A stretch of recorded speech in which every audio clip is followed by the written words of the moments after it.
다시 한번 볼게요. 뭡니까? 예, 예. 자, 노트를 한번 뜯으시고. 여러분이 배우는 화학이라고 하는 것은 원자의 세계를 다루는 학문입니다. 근데 원자의 크기라든지 또는 원자 하나의 질량이 작아도 너무 작죠. 맞습니까? 여러분들 H라고 쓰면서 수소라고 부르고 있습니다. 수소 원자 한 개의 실제적인 질량은 얼마 되겠습니까? 이미 한번 공부해봤죠. 얼마입니까? 6.02 곱하기 10의 23승 분의 1g에 해당하는 게 수소 원자 한 개의 실제적인 질량입니다. 탄소 원자 한 개의 실제적인 질량은 얼마 됩니까 하면 6.02 곱하기 10의 23승분의 12g에 해당합니다. 근데 이렇게 계속 들고 다니는 거 너무 귀찮죠? 그렇지 않습니까? 그래서 이런 실제 값에 대해서 상대값으로 만든 게 뭡니까 하면 원자량이 되겠습니다. 그래서 수소 원자량은 얼마큼 자? 1로 삼을 수 있겠고 탄소 원자량은 12로 삼겠다는 거예요. 그 다음에 실제값과 상대값 사이에 매개 변수가 있을 것 같아요. 그 매개 변수가 무엇입니까? 그렇죠. 아보가드로 숫자라고 불러주는 놈이에요.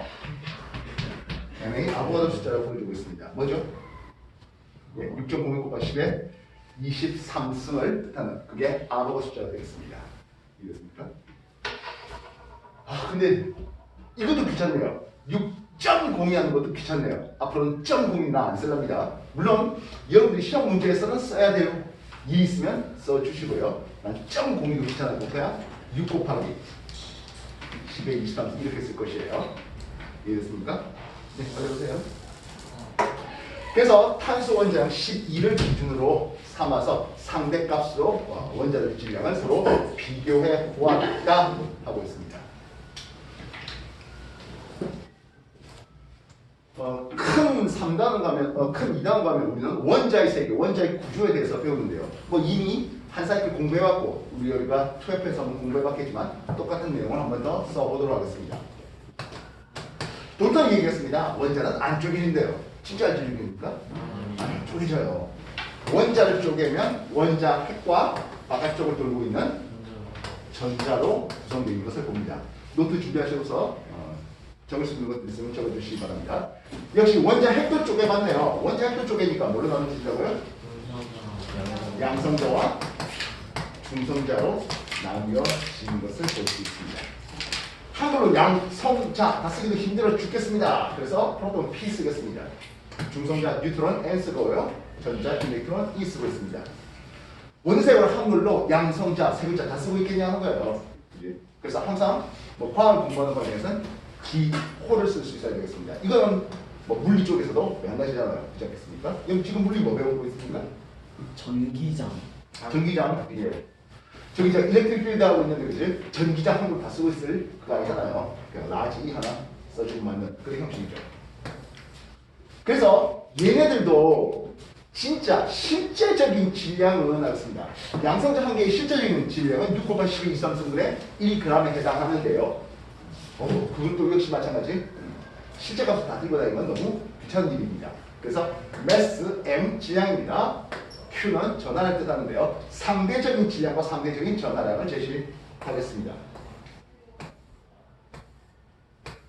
양성자 한 개의 아까 말했던 실제 값은 적어요. 그러나 상대값으로서 1 삼아주면 중성자가 1보다 조금 더 높습니다. 그래도 1 정도 잡아주면 하겠습니다. 반면 전자의 질량은 약 1800분의 1밖에 안 돼요. 다시 말하면 원자 질량이 대부분 어디에 있다고?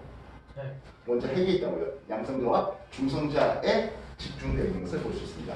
그러나 전하량 Q, 전하를 보면 양성자의 전하량은 플러스 1, 실제 값은 1.6 곱하기 10의 마이너스 18승 쿨롱인데요. 뭐 그건 중요한 건 아니고요. 그래서 플러스 1로 삼으면 전자의 전하량은 마이너스 1입니다. 질량은 굉장히 작지만은 전하의 크기는 서로 같거든 하겠습니다. 중성자의 전하량은 어떨까요? 0. 예, 말 그대로 뉴트론 중성 2로 하겠습니다. 얘네들이 말하는 뜻이 양성자가 뜻하는 게 뭡니까 하면 원자 원소죠. 우리가 지금 수소다 탄소다 이렇게 쓰는 이게 원소 기호예요. 이 원소 기호를 분명히 있어서 왼쪽 하단에 쓰는 숫자가 원자 번호입니다. 이 원자 번호는 양성자의 개수이기도 하고요. 기본적으로 우리가 원자라고 했었을 때는 중성을 뜻하고 있습니다. 그래서 전자의 개수이기도 하겠습니다. 중성 상태의 원자에서 전자의 개수이기도 하겠습니다. 자, 그렇다면 내가 나트륨이라고 이렇게 한번 써볼게요. 원자 번호 11번 쓰겠습니다. 무슨 뜻입니까? 나트륨의 원자 핵 속에는 양성자가 몇 개 있다? 그렇지. 양성자가 11개 있다는 뜻이 되는 거예요. 중성자를 보겠습니다. 중성자는 원자핵이 양성자들이 11개, 나트륨 양성자들이 11개, 플러스가 11개씩 모여있어요. 지들끼리 바꾸다 친 거야. 모일까요? 그럴 리가요. 플러스를 띄는 양성자간의 전기적인 반발력을 뭐 해야 돼? 붙잡아 둘 수 있어야 되겠죠. 전기력보다 더 큰 힘을 우리는 뭐라 부를까요? 물리에서 아마 공부할 자기력. 전기력이나 자기력 같은 말이에요. 전자기. 아닌데. 뭘까요? 우주를 움직이는 큰 네 가지 인력. 중력. 인력. 중력이 제일 약해요. 전기력. 전기력이 두 번째 강하네요. 전기력보다 더 강해요. 산성력. 두 번째 없어요? 네. 이름은 쉬워요. 염력. 오늘 개그맨이 왔군요. 염력으로. 강하다. 담력. 아닌데? 예? 아니. 비싸게 들려서 그랬어요. 담력이요. 아니야. 강력이요. 뭐라고? 강력하다. 강력하다. 강력 맞습니다. 와. 진짜요. 진짜 강력이요. 이게 강력. 그래서 이 전기력을 이기고 붙잡아 줄 수 있는 그 전기력보다 강하다 해서 강력. 그렇다면 뭐도 있을까요? 양력. 그렇죠. 양력도 있어요. 양력은 이제 중성자 붕괴라는 이런 데 관여하는 힘이에요. 나중에 물리 조금 더 공부하면 방금 얘기했던 그런 것들이 배우게 되겠습니다. 여러분들이 중1 교과에서 여러 가지 힘들어하면서 중력 말고도 탄성력이라든지 부력이라든지 뭐 마찰력이라든지 이런 것들 배워본 적이 있을 겁니다. 그지? 그런 것들은 전기력 빼고는 다들 뭐 결국엔 이제 아까 말했던 전기력 중력 빼고는 다들 전기력과 관련된 내용이에요. 중성자가 하는 것은 그래서 원자 핵의 안정성. 근데 원자 핵의 중성자의 개수가 모든 원소가 다 정확하게 똑같은 개수만 가지냐면 그러진 않습니다.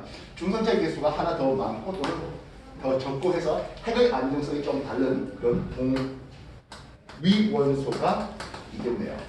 이 동위원소에 관련된 게 이제 중성자. 뭐 결국은 핵의 안정성에 대한 내용이에요. 우리가 원자 번호 92번 우라늄 핵분열사에서 우리가 원자 폭탄이라든지 또는 원자력 발전소에 이용하는 그 우라늄이 있거든요. 그 우라늄이 지향수 238짜리는 그렇게 분열 잘 안 해요. 근데 중성자 3개 모자라 들어서 235짜리는 분열 잘 해요. 그래서 우라늄 235만 쫙 들고 와고 던져놓으면 원자 폭탄이 되는 거예요. 이 전자가 원자들은 기본적으로 전자를 얻거나 또는 잃어서 이용되거든요. 그리고 그 전자를 몇 개를 얻을지 몇 개를 잃을지 또는 몇 개를 공유할지 모든 것들은 다 이 전자가 관여하는 겁니다. 그래서 원자의 화학적인 성질, 아까 말했다시피 몇 개의 이용계라고 하든지 몇 개의 공유라고 하든지 이런 것들은 모두 다 전자에 의해서 나타나는 현상들입니다. 즉 우리는 실상 원자를 공부하겠습니다라고 했지만 원자 중에서 전자에 대한 정보들을 공부하는 게 우리 화학이 하는 일이에요. 나트륨의 질량수는 23을 쓰고 있습니다.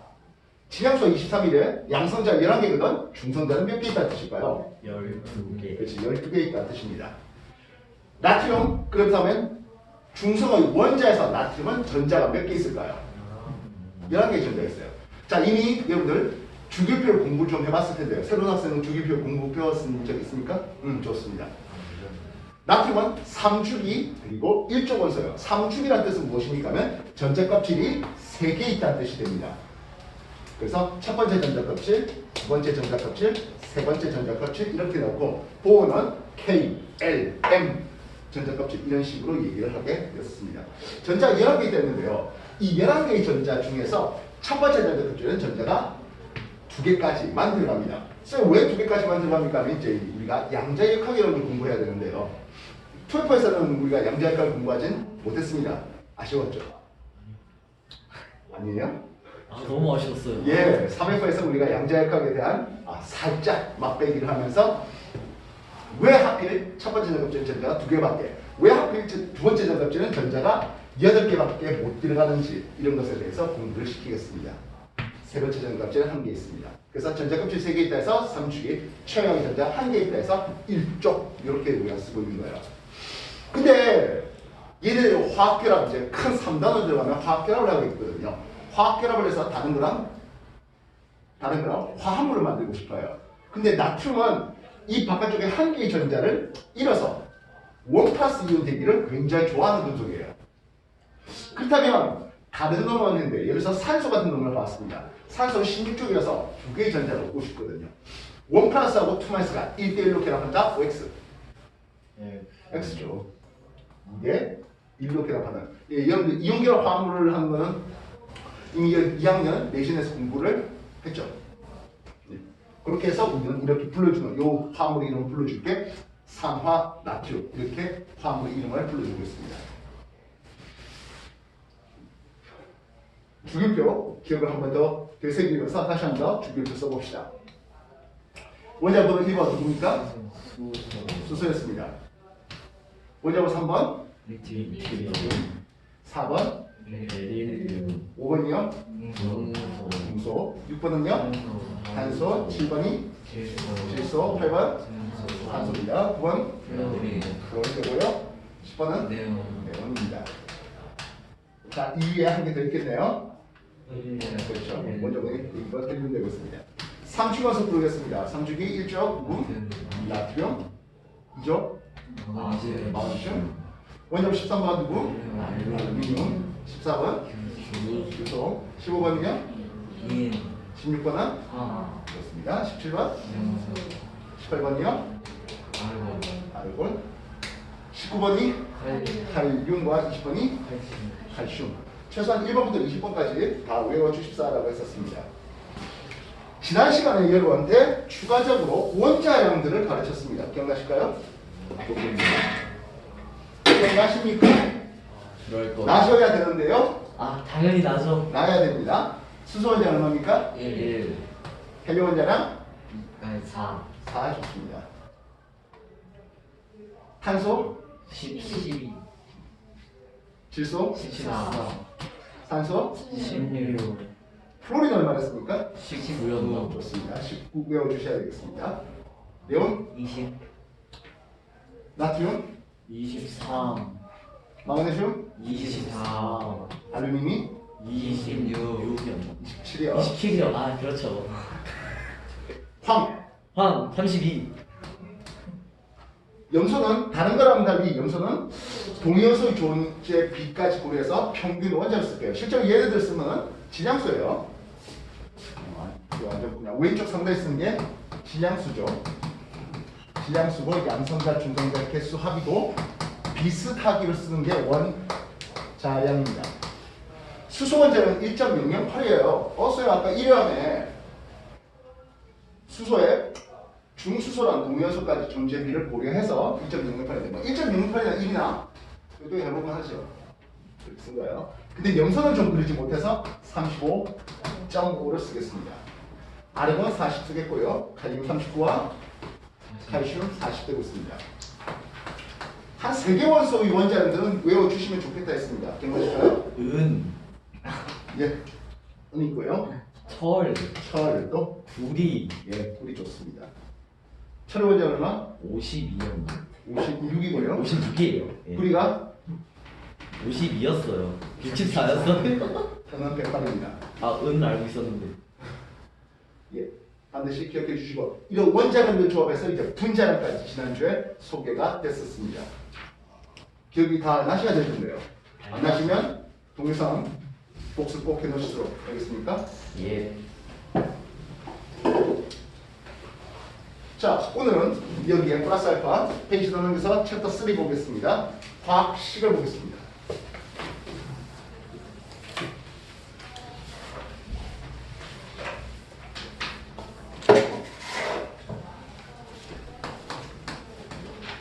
문제 안 푼 사람도 꽤 많더라. 맞아요. 어떤 거요? 책이 문제. 책이 없다고 안 푸는 그런 것 같은데. 아 책이 없어요.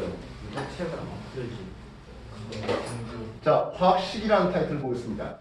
화합물 이름 하나 써볼게요. 아세트산이라는 놈이에요. 근데 항상 말이죠. 이렇게 한글 써갖고는 양적 관계를 아무것도 표현할 수가 없습니다. 이 아세트산에 대해서 우리가 뼈대를 보고 싶었어요. 그걸 우리는 구조식이라는 이름을 씁니다. 아세트산 구조식은 탄소에 수소 세 놈이 이렇게 자, 이 선을 끄는 건 공유결합을 뜻한 말이고요. 이미 여러분들한테 세베이드 투앱을 통해서 공유결합에 대해서 소개가 됐고요. 물론 이제 다시 3회파면서 공유결합 한 번 더 소개할 겁니다. 탄소 수소 사이에 이렇게 단위결합했고요. 또한 탄소 탄소 사이에 또 다시 단위결합을. 탄소와 산소는 이중결합하고 단위결합하면서 이렇게 생긴 뼈대를 보여주는 게 구조식이라는 이름을 씁니다. 이 뼈대를 보여주니까 이 결합각도라든지 이런 것들 알기가 참 좋은데요. 문제는 이거 워드 칠 수 있겠어요? 깝깝하게 뒤지겠죠. 그렇습니까? 그래서 요 COOH 이 파트를 뭐라고 부릅니까 하면 카복식이라는 이름을 씁니다. 특히 탄소화합물 같은 경우에는 여러 가지 화학적인 성질이 유사한 놈들이 많은데요. 이런 공통된 작용기를 가지고 있는 놈들은 말 그대로 공통된 성질을 알게 됩니다. 재영 씨, 잠깐 일어나서 좀 보자.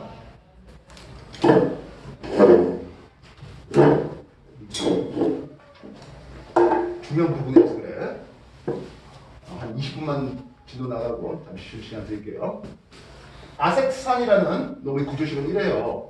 만약에 홈산이라고 불러주는 놈의 구조식을 보면 HCOOH 이렇거든요. 즉, 요 COOH라는 카복식이라는 작용기가 동일하게 있어요. 그래서 아세트산, 홈산 둘 다 산성 성질이고 등등등의 비슷한 성질들을 가지고 있는 것들이 많습니다. 근데 아까 말했다시피 이렇게 쓰려고 하면 워드 치려고 하면 너무 힘들어요. 그래서 공통된 작용기를 보여주는 시성식이라는 놈이 있네요. 아세트산 시성식은 CH3COOH 이런 작용기를 보여주려고 하는 겁니다. 자, 그다음에 이미 여러분한테 원자, 분자 그리고 원소의 정의를 한번 공부해봤는데요. 분자식이라는 놈을 쓸게요. 분자의 정의가 뭐였습니까? 물질의 성질을 물질 성질을 가지는 가장 작은 알갱이 입자, 이게 분자입니다. 그래서 분자식 하면 그 물질을 구성하는 원자들의 종류와 개수를 다 표현한 게 분자식입니다. 탄소 2개고 수소 4개고 산소 2개 있다 하는 이 표현을 다 하는 게 분자식이에요. 이해됐습니까? 쌤, 뭐하러 그러면 시성식 그렇게 힘들겠습니까? 이게 더 간단한데. 이해됐습니까? 근데요, 아세트산 말고 홈산, 메틸이라는 물질이 있습니다. 참고로 지금 이렇게 쓰는 탄소화물들에 대한 내용들은요, 서페이드 책 후반부에 보면 탄소화물 하면서 쫙 리스트 한 번 더 있습니다. 흔히 말하는 유기화학이라는 건데요. 그 말고 3회, 저 하에. 정말 보세요. 예. 저거 샀는데. 예. 얘가 금방 할 수 있을 겁니다. 홈산 메틸인데 얘는 어떤 구조식을 가지고 있습니까 하면 HSCOOCH3 이렇게 생겨먹었어요. 얘는 이렇게 에스터 결합을 가지고 있는 물질이거든요. 얘는 HCOOCH3 이렇게 해서 에스터 결합을 표현하는 게 시성식입니다. 분자식을 내면 어떻습니까 하면 탄소 2개, 수소 4개, 산소 2개 몰라? 똑같아요. 분자식이 똑같아요. 이렇게 분자식이 똑같은데 이 두 물질은 같은 성질을 가질까요? 아니요, 성질이 달라요. 그래서 이 둘의 관계를 이성질체라는 이름을 씁니다. 이자는 무슨 이자일까? 한자로 이자는 뭘까요? 달의 이자였죠. 두 이자 아니에요. 이해됐습니까? 그래서 분자식으로 써 가지고는 정확하게 어떤 물질인지 알 수가 없어서 특히 탄소화물 같은 경우에 이렇게 시성식으로 많이 써주고 있습니다. 근데 분자를 딱 보자마자 어떤 물질 X가 있었어요. 물질 보자마자 이거 아세트산인데 분자식 이런데요. 바로 티 나올 수 있을까요? 그러지 못하겠죠. 화합물을 분석을 해야 되는데 화합물 분석, 그 화합물 분석을 한 페이지 더 넘기면 실험식의 결정이라는 파트에서 소개가 되겠습니다. 오늘 할 가장 중요한 내용이 그 실험식의 결정입니다. 오늘 배울 중요한 용어입니다. 실험식입니다. 실험식은 그 물질을 구성하는 원자들을 가장 간단한 정수 비로 나타내는 걸 실험식이라고 합니다. 가장 간단한 정수비다 보니까 얘는 CH2O가 되겠습니다. 뭐 분자식 같으니까 당연히 실험식도 CH2O로 동일하겠습니다. 포도당이라는 물질이 있어요. 포도당 분자식은 어떻게 됩니까? 하면 탄소 6, 수소 12개, 산소 6개입니다. 실험식 어떻게 됩니까? 예, 맞아요. CH2O로 똑같아요. 그래서 이 실험식을 도대체 어떻게 해서 결정할 수 있겠습니까? 하는 거예요.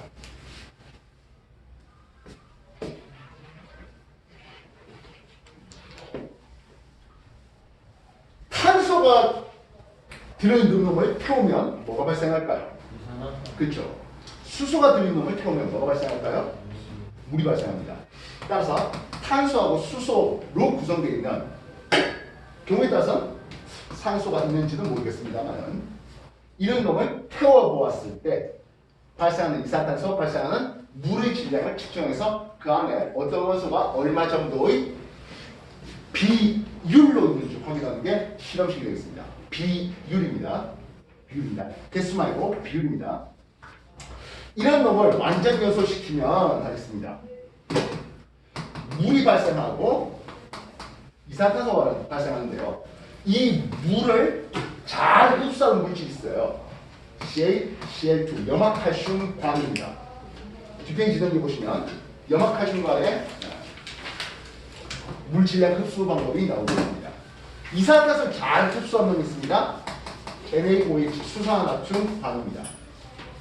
그래서 염화칼슘관의 질량이 증가했다는 것은 이 물을 흡수했어요 라는 말이 되겠고요. 똑같죠? 수화나트륨관의 질량이 증가했다는 것은 이산탄소를 흡수했어요 라는 말이 되겠습니다. 참고로 이 두 가지 위치를 바꾸면 곤란합니다. 네. 왜냐하면 수화나트륨은 물도 잘 흡수하고 이산탄소 잘 흡수합니다. 그래서 두 가지 위치를 바꾸면 안 됩니다. 나중에 어딘가 문제 보면 하나 있어요.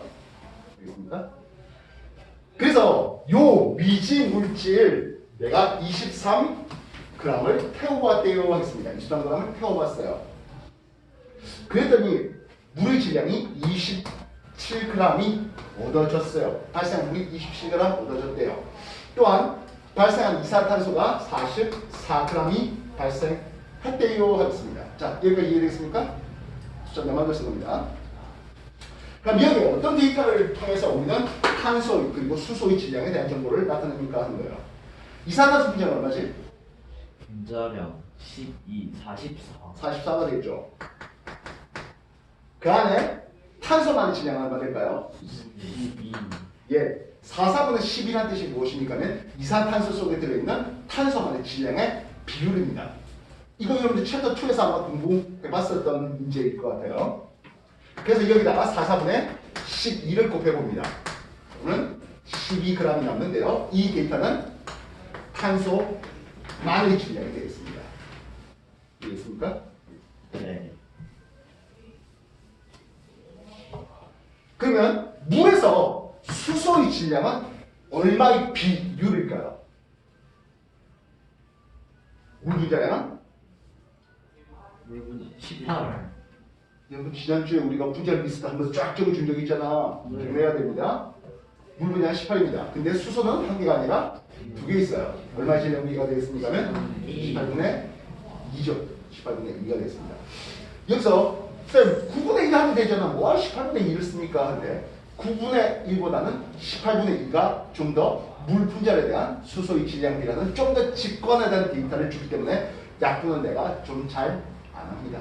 참고로 여러분들 문제 계산하다고 미리미리 약분하려고 하지 마십시오. 나중에 보면 싹 해갖고 어떻게 슥슥 한 번에 크게 약분된 것들이 나오게 됩니다. 먼저 미리 처음부터 약분하려고 그렇게 안 했으면 좋겠습니다.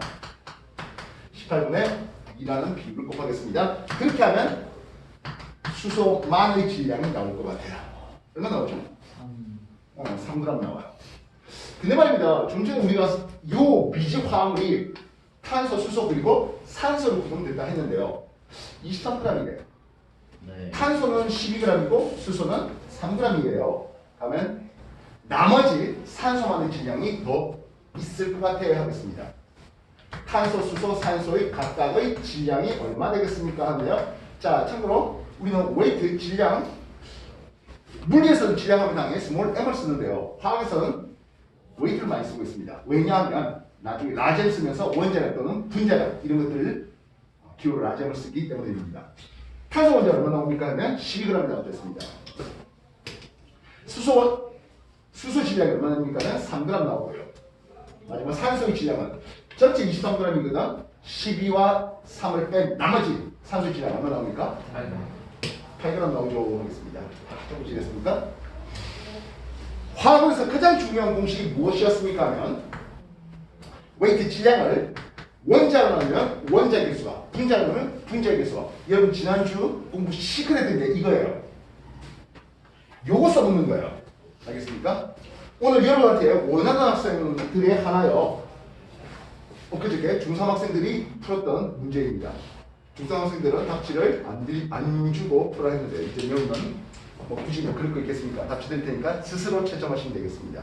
알겠습니까? 참고로 저 5명들 중에서 만점은 2명이었습니다. 누구요? 그 나중에 알아서 하세요. 지환이 형이랑. 자, 그렇다면 이걸 뭘로 나눠달라고? 탄소 원자는 12, 수소 원자는 1, 그리고 산소 원자는 16으로 나눠주세요 하겠습니다. 그럼 뭐가 나온다? 개수가 나와요. 1, 3, 0.5 나오네요. 가장 간단한 점수비 1, 3, 0.5에 대한 가장 간단한 점수비 몇 대 몇 나옵니까? 그러게요. 뭐야? 2대 6대 1. 2대 6대 1 나오고 있네요. 예, 그래서 우리는 탄소 2개, 수소 6개, 산소 1개라는 예, 이것을 우리는 뭐라 부른다? 실험식이라고 부르겠다는 거죠. 이 패턴을 해달라는 겁니다. 다시 한 번 더. 탄소화합물들 태웠습니다. 물과 이산탄소가 발생했습니다. 염화칼슘 과정에서는 물이 흡수돼서 되니까 18분의 2를 곱해서 수소만 질량을 이산탄소 질량 증가에 대해서는 4,4분의 12를 곱하겠습니다. 그렇게 해서 탄소만 질량은 탄소의 질량, 수소의 질량은 구했는데 만약에 15g을 태웠다면 이건 탄소하고 수소로만 구성되겠다는 생각을 해줄 수가 있었을 겁니다. 그러나 23g을 태웠대. 그러면 나머지 8g은 산소의 질량일 거야. 그리고 나서 질량을 뭘로 나눠라? 원자로 나눠요. 탄소 원자는 12, 수소 원자는 1, 산소 원자는 16으로 나눠요. 그렇게 하면 개수가 나올 것이야. 그 개수에 대해서 가장 간단한 정수비를 쓰면 그게 바로 실험식이 되겠습니다. 실험식이 구해졌으면 실험식 양도 나올 것 같아. 실험식 양이 얼마 나옵니까? 실험 식량. 12짜리가 2개 있고 수소 1짜리가 6개 있고 산소 16짜리가 1개 있어. 얼마 나와? 계산이 안 돼요. 잠시만요. 24, 30, 48. 46이죠. 수소 6개구나. 자, 그렇게 실험식 양이 구해졌어요. 실험식 양이 구해지면 여러 가지 다른 방법으로 예를 들어서 이게 만약 기체였다면 영도 실기압에서 얼마의 부피를 가지는지 이 질량으로 얼마의 부피를 가지는지 그래서 분자량을 액체나 고체라면 뭐 끓는 적 오름이라든지 이런 다른 방법을 통해서 분자량을 측정하게 됩니다. 분자량이 측정되면 예를 들어서 분자량이 91에 분자량이 92야. 그러면 실험식량이 46인데 분자량이 92가 되면 탄소 4개, 수소 12개, 산소 2개로 구성되어 있는 물질이야. 이렇게 분자식을 제시할 수가 있다는 거죠. 실험식을 구할 수 있는 게 실험식을 구하는 게 매우 중요한 이유이라는 겁니다. 이해됐습니까? 네. 지금까지 했던 거 정리하시고요. 오늘 수업했던 것들 역시 동영상 도훈이가 지금 오늘 못 나가는 관계로 동영상 남겨둘 테니까 홈페이지 저기 단톡방에 남겨둘 테니까 복습 꼭 하시고 지난주 공부한 양이 좀 부족하다면 지난주 거 다시 한 번 더 해보시도록 하시겠습니다. 알겠습니까? 네. 그리고 중상학생들이 풀었던 거 나 좀 하고 싶다 하면은 손 들어주십시오. 그럼 내가 하나씩 드리도록 하겠고요. 한 10분만 쉬었다가 다음 주도 나가도록 할게요. 선생님, 보온이 왜 하나요?